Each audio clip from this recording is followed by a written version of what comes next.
አምላክ አሜን። በስመ አብ ወወልድ ወመንፈስ ቅዱስ አሐዱ አምላክ አሜን። መቃባ ከኒልማ ከናፉረ ቁልቁሉ ከከተኮ ጀኒና መና አሜን። በየጊዜው በየሰዓቱ የሚጠብቀን የሚመግበን አምላካችን እረኛችን እግዚአብሔር ስሙ የተመሰገነ ይሁንልን። ሥላሴ በሰላም አውጥቶ በሰላም ይመልሰን። እግዚአብሔር አምላካችን የበረከት ፍሬ ለሁላችንም ያድለን። ምሕረቱ ቸርነቱ አይለየን። በትምህርታችንም በኑሯችንም እግዚአብሔር አምላካችን ይክረምልን። አምላካችን አምላከ ቅዱሳን ቅዱስ ሚካኤል፣ ቅዱስ ገብርኤል፣ ቅዱስ ሩፋኤል ቅዱሳን መላእክቱን ከኛ ጋር አድርጎ ነው ጉዟችንን በሰላም ሄደን በሰላም መጥተን መንፈሳዊ ዕውቀት ገብይተን በረከት ገብይተን እንድንመጣ የእሱ አምላካዊ በጎና መልካም ፈቃድ ይሁንልን። የምትፈጽምልን አሜን። የልቦናችን መሻት ስንል በጎ ነገሩን ማለት ነው። ብዙ ሰው ምኞቱ ብዙ ስለሆነ አንዳንድ ሰው የሚጠፋበትን ይመኛል። ነገር ግን በጎ ነገሩን መብርሃን ታውቃለች። ሁላችንም ውስጣችንም በእውነት ታላቅ የሆነ ቦታ ላይ ነው የምንሄደው። እዛ ቦታ ላይ ስንሄድ አንድም በስጋችን ብዙ ዕውቀት እናገኛለን፣ ሁለተኛ ደግሞ በነፍሳችን ብዙ በረከት እናገኛለን። ብዙ ቅዱሳን አባቶቻችን የረገጡበት ብዙ አባቶች እየተመኙ ያልሄዱበት እዚህ አምቦ ተወልደው እንኳን ያልሄዱ አሉ። ምክንያቱም ቦታው ካልተፈቀደለት በስተቀር ስለማይኬድ ማለት ነው። የተፈቀደለት ደግሞ እንደተፈቀደለት ቦታው ላይ ደርሶ ይመጣል። እግዚአብሔር አምላካችን ፈቅዶልን ቦታው ላይ ደርሰን እንድንመጣ የሱ መልካምና በጎ ፈቃድ ይሁንልን።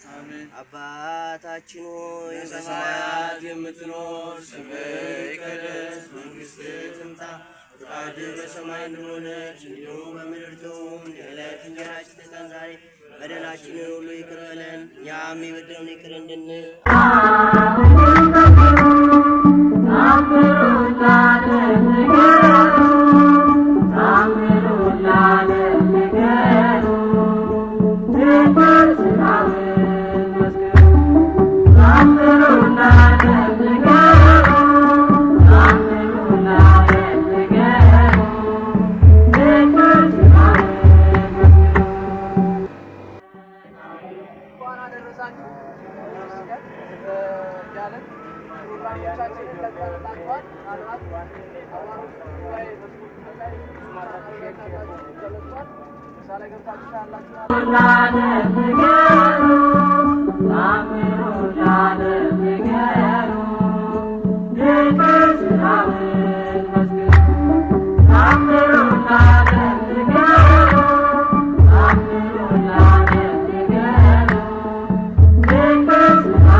ምናልባት የምንለው ኑሮ እግዚአብሔር ያለበት ከሆነ ግን እርግጠኛ ነው። እኔም ሊያስፈልገኝ ነጥቤ ነው አመጣለሁ።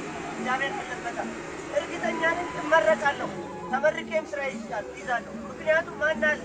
እግዚአብሔር ስላለ። ማን ስላለ? ተናገሩ። እግዚአብሔር ስላለ። በእናታችን ማህፀን ጀምሮ የሚያውቀን እግዚአብሔር።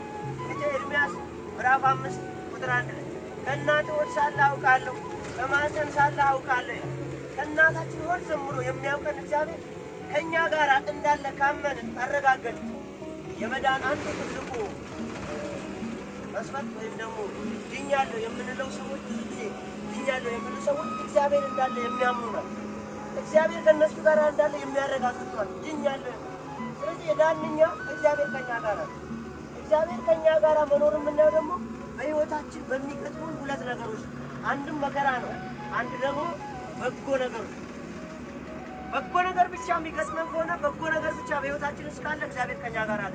የሚገርማችሁ ለምን ምትሉ ወንጌል ነው የሚለው ዮሐንስ ወንጌል ምዕራፍ 16 ቁጥር 33 ላይ በዓለም ሳላችሁ መከራ አለባችሁ፣ በዓለም ሳላችሁ ፈተና አለባችሁ፣ ነገር ግን አይዟችሁ ይላል። መከራ ብቻ አይደለም፣ ከፈተናው ደግሞ የሚያሻግር እግዚአብሔር ከእኛ ጋር ያለው አይዟችሁ ይላል። ስለዚህ በጎና ክፉ ነገር መከራና ደስታ በሕይወታችን ሲፈራረቁ እግዚአብሔር ከእኛ ጋር ነው ልንል ይገባል። አሁን ብዙ ጊዜ የምትፈልጉት ምቾት ነው። ብዙ ጊዜ የምትፈልጉት ሌክቸሩ ዶርም ራሱ መጥቶ እንዲያስተምራችሁ ትፈልጋለህ። ምቾት ነው አይደል? ተኝታችሁ ብትማሩ አትፈልጉ። ተኝታችሁ ዋ ብላችሁ መማር ትፈልጋ። ምቾት አይደለም። ከዶርም ወጥተህ በሚፈለገው አቅጣጫ የመማሪያ ገበታ ላይ ልደርስ ይገባል። ስለዚህ ብዙ ጊዜ ምቾት ይፈልጋል የእኛ ስጋ። ከመቼ ጀምሮ እንደሆነ ታውቃላችሁ? አዳም ዕፀ በለሱን ከበላ በኋላ ምቾት ይፈልግ ነበር የእኛ ስጋ። አዳም መጀመሪያ እግዚአብሔርን በማመስገን ለእግዚአብሔር መስዋዕት በማቅረብ የሚኖር የመጀመሪያው ካህን ነበር። ክህነቱን፣ ስልጣኑን፣ ልጅነቱን ካጣ በኋላ ደግሞ ምኞቱ በዛ፣ ድካሙ በዛ፣ መሰላቸቱ በዛ። እግዚአብሔር አምላካችን በሕይወታችን ብርታቱን ያድለን። አንድ ሰው ብቻ ነው አሜን የሚለው። በረከት ይወሰድ ያለ የእሱ ድምፅ ስለሚሰማኝ ነው ምስል አሜን አትሉም? ምን ወስብሐት ለእግዚአብሔር ልበል። ለሚቀጥለው ወደ ዝማሬ ነው የምንወደው። ብዙ ጊዜ እችን ዝማሬ እንወዳለን። ያው ዝማሬም ወንጌል ነው። ይሁንና ቅዱስ ጳውሎስ ወደ ቅዱስ ጳውሎስ ታሪክ ስንመለስ እግዚአብሔርን ሳያምንበት የነበረው ማለትም እግዚአብሔርን በሙሉ ልቡ ሳያምን በልቡ በሕይወቱ ሳያስተናግድ በብሉይ ኪዳን ሕግና ትእዛዝ መሰረት ብቻ ሲመላለስ የነበረ የሚሰቀልለትን የተሰቀልለትን ክርስቶስ ኢየሱስን የማያውቅ አዲሱን ኪዳን የማያውቅ ብሉይን ብቻ